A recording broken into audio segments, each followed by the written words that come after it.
Yang satu 3 tahun nggak pulang, yang satu 3 bulan nganggur. Pilih yang mana? Ayo jujur. Kalau suaminya setahun udah pulang, 2 tahun nggak pulang, jenengan bingung nopo tenang? 3 tahun hidup dalam bingung mau atau nggak mau? Pilih mana? Bingung 3 bulan sama bingung 3 tahun, pilih mana? Gak boleh gak milih, harus milih. Gak ada golput. Pilih mana? Bu, nganggur atau kerja 3 tahun gak pulang? Nganggur. Nganggur. Berarti nganggur baik atau buruk?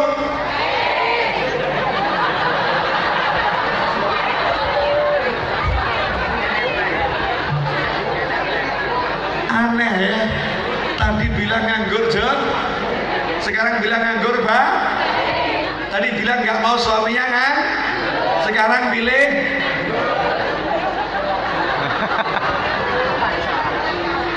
Sabar, jangan gaduh dulu, tenang. Ini ilmu mahal, yang mau saya sampaikan ilmu mahal. Bapak-bapak saya mau nanya, jenengan dikasih nganggur sama Allah 3 bulan, bingung nggak? Bingung. Nah, dengan bingung itu jenengan dapat kerja atau nganggur? Saya mau nanya, jenengan 3 bulan nggak dapat kerjaan, bingung, stres ya, sumpek ya. Saya mau nanya, dengan stres, sumpek itu dapat kerjaan nggak? Tetap nganggur, mau nyatain 3 bulan nganggur kok. Kan tetap nganggur. Pilih mana? 3 bulan nganggur senang atau 3 bulan nganggur stres? Saya nanya pilih mana? Jenengan 3 bulan nganggur senang atau 3 bulan nganggur stres? Hanya orang gila yang bilang stres. Pilih nganggur senang, betul ya? Daripada nganggur stres, betul kan? Nah, gimana caranya nganggur bisa senang? Kalau nganggur kok kerja. Nganggur biar senang caranya gimana? Sepele, syukur. Alhamdulillah, Allah memberi saya istirahat biar bisa kelonan istri lebih sering. Betul Bapak-bapak? Jadi senang. Kenapa senang? Biasanya susah. Pulang kerja anak sudah di rumah, betul ibu? Disuruh tidur gak ada yang mau tidur. Pas anaknya tidur ibunya juga tidur. Tapi sekarang Masya Allah nganggur, anaknya sekolah, bapak ibunya juga sekolah, ya kan? Bisa jalan-jalan orang dua nanya nih Pak Lek Pak Dik kok dengaran saiki goncang neng dinti kok ketok guyub rupun ketok sumringah senang kenapa? Nganggur. Jadi nganggurnya senang. Kenapa? Disyukuri, dinikmati. Gak ada karunia Allah yang namanya nganggur jelek itu gak ada. Yang jelek itu orang yang tidak mau kerja. Itu jelek, tapi dia mau kerja sama Allah ditutup dulu. Gak bisa untuk kerjaan. Ini tutup, pengen kerja, kenapa nggak bisa? Oh Allah nggak mau saya kerja dulu, pasti ada sesuatu nih dari Allah. Bisa nggak mikirnya begitu? Halo? Bisa nggak mikirnya gitu? Allah gaya, bisa. Bu, jadi kalau bapak nganggur ibu senang, ya bu ya. Ya, kalau ibu nganggur, bapak ini harus bisa mensyukuri semua keadaan. Kayak sugih yo senang, kayak melarat yo senang, kayak sehat yo senang, kayak sakit yo senang. Gampang atau susah? Masih ingat cerita saya berapa tahun lalu di sini? Kalau saya nggak salah, ada ibu ibu mau tenggelam, pegangan kayu, terapung, tapi mesem. Jenengan bisa enggak mau kelelep mesem? Ini udah mau kelelep di tengah laut mesem, yang di sampingnya heran, kok jenengan sakit mesem? Kenapa? Dia jawab, anak saya yang tertua, yang paling tua, barat saya udah meninggal dunia. Hubungannya apa dengan barat yang udah meninggal dunia? Saya ingat kalau saya tenggelam, saya mati, nanti ketemu anak saya yang paling tua. Ya seneng toh ketemu anak aku. Lah kalau saya selamat, anak saya yang kecil itu pasti nunggu di tepi laut. Saya juga akan ketemu anak saya yang hidup. Jadi saya hidup ya senang, mati ya senang. Bisa enggak jenengan seperti itu? Enggak bisa. Ini kok semua jadi bingung kenapa ini? Ini kan babnya bab syukur ya, bab syukur. Kalau paham yang satu ini, saya nggak mau ngomong panjang jauh-jauh ngalor ngidul ngitan mulon, tapi pulang nggak ada manfaatnya. Saya pengen kita duduk bareng sebentar, tapi pulang manfaat langsung berubah hidupnya, hidupnya. Karena bahagia itu nggak butuh duit. Kalau bahagia butuh duit, Allah nggak adil. Yang nggak punya duit nggak mungkin bisa bahagia. Bahagia nggak butuh sehat. Kalau bahagia butuh sehat, maka orang yang sakit nggak bisa bahagia. Berarti Allah tidak adil. Kenapa? Karena yang namanya sakit dan sehat Allah yang ngasih. Paham? Betul. Bahagia nggak butuh gandeng. Kalau bahagia butuh gandeng, yang wajahnya jelek terus gimana? Nggak bisa bahagia. Bahagia nggak butuh jabatan, enggak. Bahagia itu sederhana, bahagia itu simple, bahagia itu mudah. Apa itu? Nikmati apa yang kamu miliki. Selesai. Bu, masih ingat ceritanya ada kakek nenek jalan di pinggir sawah? Lupa? Kan udah pernah saya ajari itu. Entah di mana. Kakek nenek jalan di pinggir sawah, orang dua gandengan tangan, hujan rintik-rintik. Seperti sekarang ini ya, hujan rintik-rintik. Kemudian kok ada orang naik motor, orang naik mobilnya jalan di pinggir sawah juga, tapi naik mobil suami istri. Kemudian yang naik mobil suami istri ini diselip orang naik motor anak muda naik motor boncengan. Apa yang terjadi? Ternyata kakek nenek itu ngobrol, Pak, dari dulu kita ini kok jalan kaki terus. Kalau punya mobil seperti bapak ibu itu kan ya nikmat. Hujan rintik-rintik di mobil, pasang AC, musik yang syahdu, kemudian kelonan. Tidur di pangkuanmu sambil kamu nyupir atau kamu tak pijeti, kan romantis tidak hujanan. Sementara yang naik motor ngomong ini sambil pelukan, mas dari dulu kok motoran terus, hujanan masuk angin. Kalau punya mobil seperti itu kan nikmatnya luar biasa. Nah sementara yang naik mobil bilang sama suaminya, mas kita ini meskipun naik mobil tapi kok ya jarang bisa bersama. Indahnya kakek nenek itu jalan kaki gandengan, mesranya luar biasa. Kapan kita bisa gandengan tangan mesra seperti itu? Saya mau nanya, dari 3 kelompok manusia ini yang waras yang mana? Yang mana? Semuanya waras tapi ya kan ya? Ini susah semua enggak ini? Yang sugih susah, betul kan ya? Yang melarat juga susah, yang setengah sugih setengah melarat juga susah. Nah kita masuk kelompok yang mana? Sebetulnya kalau kita itu mau menikmati yang ada mestinya bahagia kan? Mestinya bahagia. Kata orang Jawa, wang sinawang. Nah kalau kita bisa nyawangnya benar tentang diri kita mesti senang. Alhamdulillah ya bu ya. Sanajan orang duwe mobil tapi iso gandengan.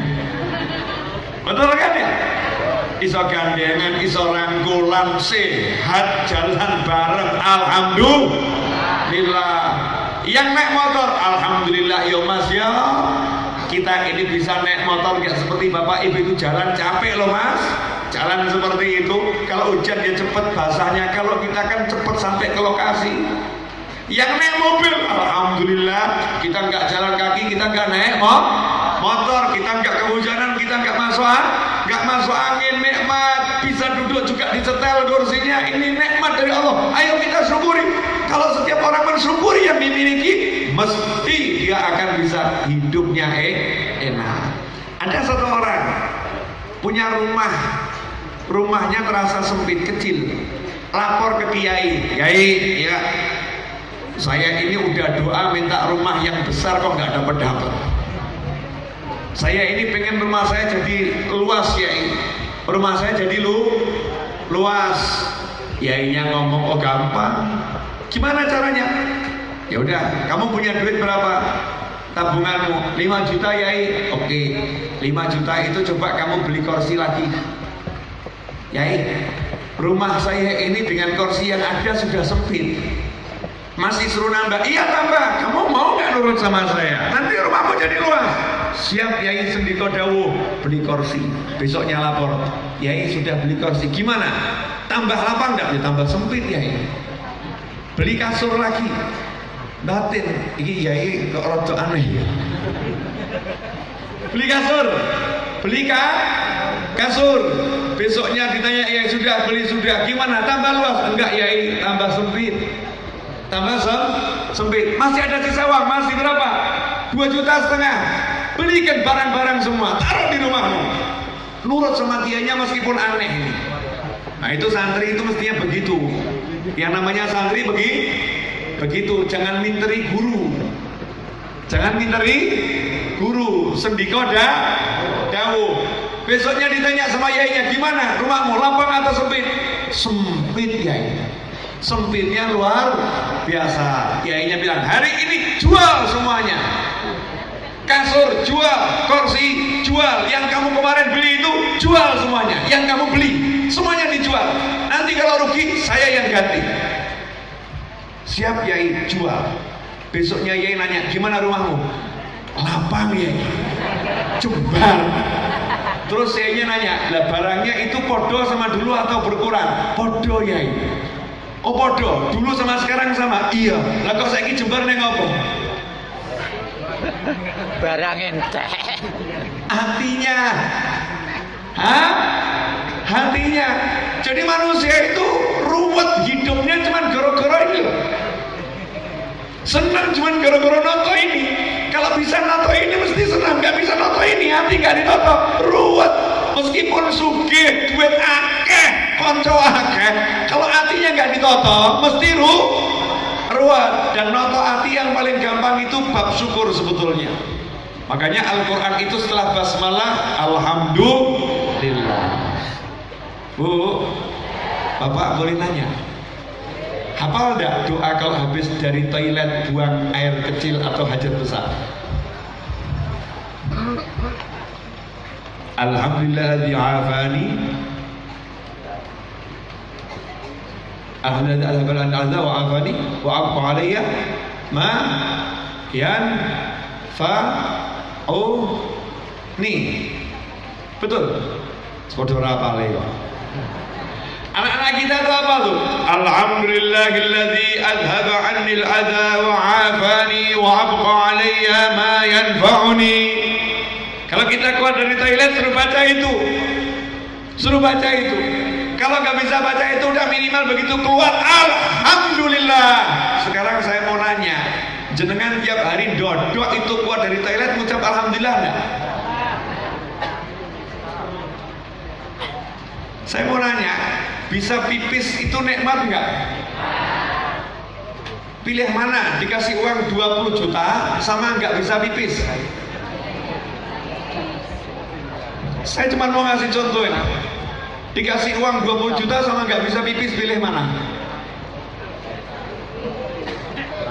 Pilih bisa pipis, betul ya? Karena kalau orang nggak bisa pipis itu sakitnya luar biasa. Nggak bahas berobat nih, berobatnya juga mahal, tapi rasa sakit itu nggak enak. Jadi kalau bisa pipis, lega atau nggak lega? Lega, disyukuri nggak? Alah, biasanya ya juga keluar masuk toilet begitu nggak ada bedanya. Hatinya nggak kerasa. Lah syukur itu ilmu rasa. Hati bisa ngerasakan Allah ngasih saya, Allah ngasih saya, Allah ngasih saya. Kalau orang sudah tahu Allah ngasih dia, maka hidupnya akan syukur. Contoh, misal Habib Syekh bin Abdul Qadir As-Segaf ada di sini, misal Habib Umar Al-Mutahhar ada di sini, misal, iya, Mbak Yai Maimun Zubair ada di sini. Terus masing-masing di antara beliau itu ngasih hadiah jenengan kopiah. Kopiahnya beli di depan. Mungkin harganya 10.000. Tapi yang ngasih Mbah Yai Maimun dipakai sebentar, dicopot, dikasihkan jenengan. Senang atau enggak senang? Senang atau enggak senang? Belinya di depan. Senang atau enggak senang? Kenapa? Dikasih, Hop. Dikasih. Kasih siapa? Rasanya beda atau sama? Beda. Kopiahnya sama di depan sama atau beda? Sama. Kopiahnya sama. Kenapa jadi beda? Nasi. Rasanya beda. Habib Syekh ngasih, Habib Umar ngasih. Senang atau enggak senang? Rasanya beda atau sama? Beli kopiah 10.000 sama dikasih beliau kopiah yang sama. Rasanya beda atau sama? Beda. Mana yang lebih terasa enak? Dikasih, betul. Sama orang yang dipandang soleh. Benar begitu? Nah, sekarang saya mau nanya, kenapa kok bisa begitu?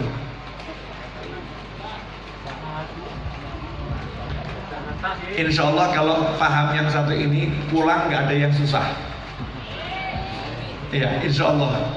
Kalau paham yang satu ini, kalau belum paham semoga besok bisa paham.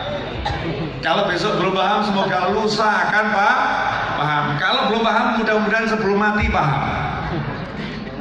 Karena kalau nggak paham yang satu ini akan susah terus hidupnya. Yang menyebabkan rasa itu enak dapat kopiah karena kenal sama yang ngasih. Karena mengagumi yang ngasih. Karena memuliakan yang ngasih. Betul? Karena cinta kepada yang ngasih. Benar? Sekarang saya mau nanya, nah kalau jenengan dikasih sama Allah, jenengan dikasih sama Allah senang nggak?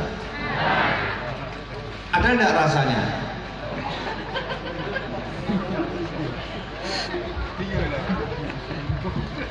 Kalau jenengan dikasih sama Allah senang nggak? Ada nggak rasanya? Mana? Hanya tanya bangun tidur sampai sekarang yang gresulo ya banyaknya luar. Apakah setiap detik nggak ada karunia Allah? Ada nggak? Tiap detik Allah ngasih atau nggak ngasih? Banyak atau sedikit? Kroso atau lali? Nggak bisa kroso, lewat saja, lewat. Kalau betul-betul bisa kroso, tiap detik terima kasih. Ya Allah, suwun Gusti, alhamdulillah. Ya Allah, nikmatnya. Ya Allah, suwun. Ya Allah, terima kasih. Gak mandek itu senangnya, senang terus. Kenapa kok bisa senang terus? Tahu dikasih sama Allah, kenal sama Allah, ngerti Allah, paham Allah, sehingga apapun yang datang jadinya enak. Ini yang ngasih Allah kok. Ini dari Allah kok. Saya senang dikasih Allah. Ini Allah loh yang ngasih. Ini Allah loh yang memberi. Allah saya loh. Allah kok perhatian dia sama saya. Allah kok mau yang ngirimi saya telo. Allah ngirimi saya telo. Allah kok mau yang ngirimi saya rengginang. Allah ngirimi saya kopi. Belum sempat minum sih. Udah dikirim nih. Allah kok nyiapkan orang sedemikian banyak buat saya. Allah. Kalau udah bisa begitu, hidupnya mesti senang. Jenengan tahu, saya dari rumah sampai sini kepala itu mau pecah rasanya. Sakitnya luar biasa. Santri saya suruh nyupir dulu, cuman lihat supirnya nggak betah. ini nyampainya jam berapa kan? Di tengah jalan saya suruh mandek, udah tak ganteni, saya nyupir. Sampai di sini tadi mobil saya suruh mundur lagi kan, saya setir mundur ke jalan. Kenapa? Kepala saya sakitnya luar biasa. Jadi saya jalan dulu lah, nunggu biar ada enak. Ditunggu yang nggak enak-enak. Ditunggu yang nggak enak sampai waktunya untuk ceramah. Tapi saya itu seneng disuruh ceramah. Saya disuruh ceramah itu seneng. Saya itu dikasih tempat untuk bicara itu seneng. Saya bisa ngajar itu seneng. Kenapa? Allah make saya untuk memberikan sesuatu kepada orang banyak. Saya yang jelek ini dipakai sama Allah. Seperti mic ini dipakai sama saya, mic-nya seneng. Saya yang jelek ini, yang banyak dosa, kok dijadikan sama Allah bisa ngomong di hadapan orang banyak. Orang mau dengar omongan saya. Baiknya Allah sama saya. Terima kasih Allah. Senang, subhanallah. Megang ini selesai, pusingnya hilang, sakitnya lenyap. Kenapa? Senang. Ini kelihatan sumringah atau kelihatan sumpek? Sumringah, betul kan ya? Kenapa sumringah? Senang. Nah, senang ini kalau kita cari yang paling gampang, nggak usah pergi kemana-mana. Apa yang ada itu disyukuri.